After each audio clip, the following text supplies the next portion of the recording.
Within a system which denies the existence of basic human rights, fear tends to be the order of the day.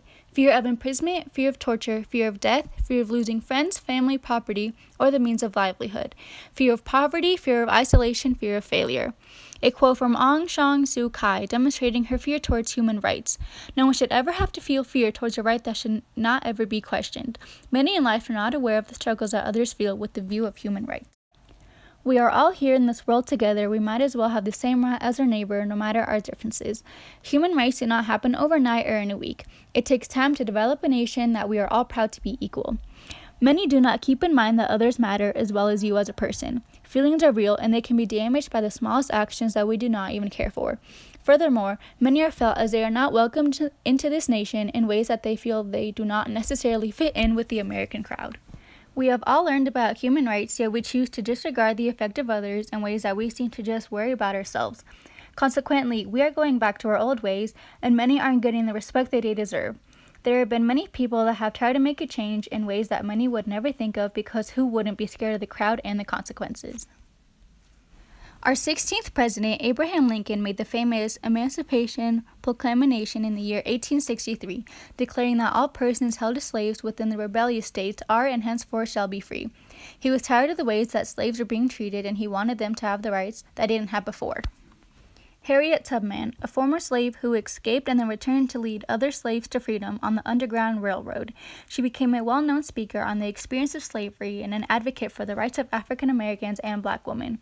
She stood up for people like her in ways that she felt no one else would. Of today and tomorrow, I still have a dream. It is a dream deeply rooted in the American dream. I have a dream that one day this nation will rise up and live out the true meaning of its creed.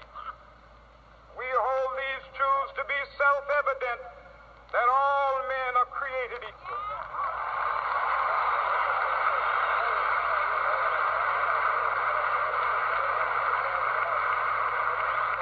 I have a dream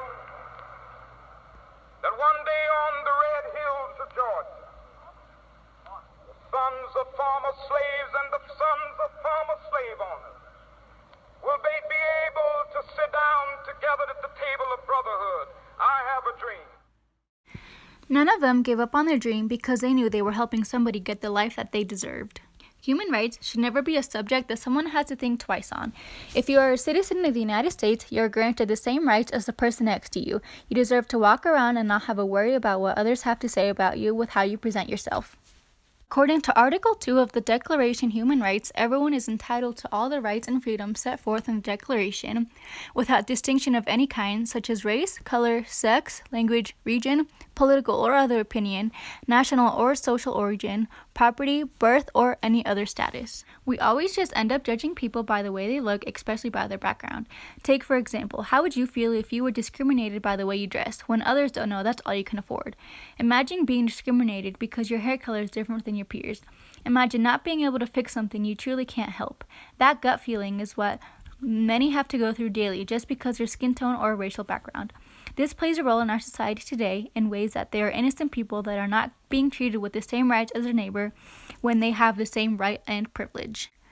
Not everyone's the same religion, and we all believe different things in life, but one thing we should all at least agree on is the belief of how we should treat others, regarding the famous saying, treat others the way you would want to be treated, because last time I checked, no one wants to be tortured or treated in an inhumane way.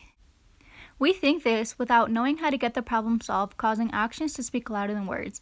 If you want to change, you have to be the one that creates this in ways that people would want to follow you. Many in this country cannot live the life they want because no one gives them an opportunity. Throughout time, there has been various perspectives that we should take into consideration. For example, stereotypes. There are times that we should really think about who people are in ways that some obviously don't deserve to have the same right as somebody else. There are a handful of people that break the rules and think it's okay when in reality they're committing a possible crime. You can't trust everyone, and it's always going to be that way, no matter where you are. Everyone carries a reputation that they aren't even part of, but it's still there. Stereotypes will always be a problem with the way that we view a certain race, and it's up to us to believe it or ignore it. In life, we are not giving people the opportunities they deserve based off what they look like or how they portray themselves to the crowd. We discriminate those that just want to be part of the nation. Who knew it would treat them this bad? Being part of a rapid moving society, we need to make the change now before it's too late. We need to come together and accept the fact that not everyone is the same. As a nation, we disregard the fact that we are all the same on the inside. Yes, there are many people that we should not trust, but shouldn't we know the difference between good and bad?